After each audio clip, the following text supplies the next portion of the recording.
March 12 நமது அனுதின மன்னா ஊழியங்களின் வாழ்த்துக்களுடன் இன்றைய நற்செய்தி. பெஹ்லே ஆப், நீங்கள் முதலில்.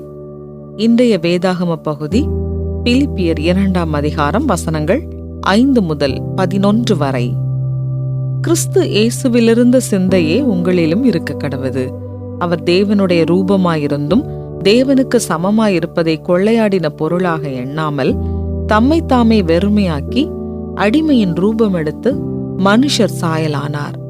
அவர் மனுஷ ரூபமாய் காணப்பட்டு மரண பரியந்தம், அதாவது சிலுவையின் மரண பரியந்தமும் கீழ்ப்படிந்தவராகி தம்மை தாமே தாழ்த்தினார்.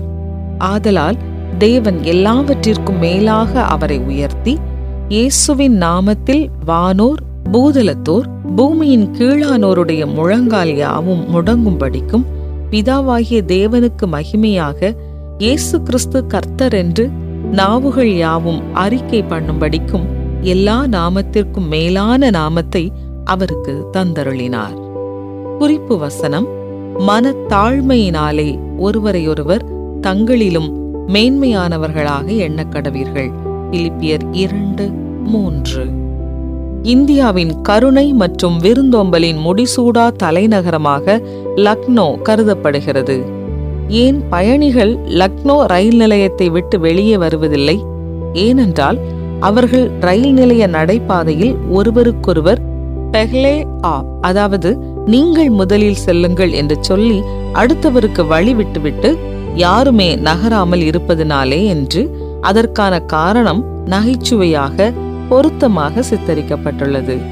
மற்றவர்களை முதலில் செல்ல அனுமதிப்பது பற்றி லக்னோ மக்களிடமிருந்து நாட்டின் பிற பகுதிகள் நிறைய கற்றுக்கொள்ள வேண்டும் என்பது ஒப்புக்கொள்ளத்தக்கது.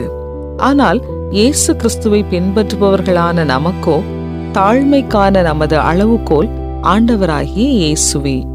உங்களில் பெரியவனாயிருக்கிறவன் உங்களுக்கு ஊழியக்காரனாய் இருக்க கடவன் என்று இயேசு சொன்னார். அண்ட சராசரத்தின் சிருஷ்டிகராகிய அவர் அடிக்கப்படும்படி கொண்டு போகப்படுகிற ஒரு ஆட்டுக்குட்டியை போல நடத்தப்படுவதற்கு அனுமதித்த போது அவர் நமக்கு தாழ்மையை விளக்கி காட்டினார். அப்போஸ்தலனாகிய பரிசுத்த பவுல் பிலிப்பி சபைக்கு எழுதிய நிருபத்தில் கிறிஸ்துவின் மனத்தாழ்மையின் மகத்துவத்தை குறித்து எழுதுகிறார். இயேசு சிலுவையின் மரண பரியந்தமும் கீழ்ப்படிந்தவராகி இருக்க அடிமையின் ரூபம் எடுத்து மனுஷ சாயலானார் என்ற உண்மையை நாம் சிந்தையில் கொள்ள அவர் நமக்கு உதவுகிறார். இந்த கீழ்ப்படிதல் உள்ள தாழ்மையே அவரது அந்தஸ்தை மேலும் உயர்த்தியது. உலகின் ஒரே மீட்பராக உலக இரட்சகர் என்ற உயர்ந்த ஸ்தானத்தை அவருக்கு வழங்கியது. தாழ்மையான இதயம் கொண்டிருப்பது எளிதல்ல. மற்றவரின் தேவைகளை நம் தேவைக்கு மேல் வைப்பது மிகவும் கடினம். குடும்பம் அல்லது நண்பர்கள் போன்ற நாம் விரும்பும் நபர்களின் தேவைகளுக்கு முன்னுரிமை அளிப்பது அவ்வளவு கடினம் அல்ல. ஆனால் அந்நியர்களின் தேவைகளை நம்முடைய தேவைகளுக்கு மேல் வைப்பது கடினம். உண்மையான தாழ்மையின் தன்மையை இரட்சகராகிய இயேசு நமக்கு காட்டினார். நாம் பின்பற்றும்படி அவர் நமக்கு ஒரு உதாரணத்தை கொடுத்தார். தாழ்மையானது கடினமாக இருந்தாலும் நாம் கைக்கொள்ள வேண்டிய ஒன்று.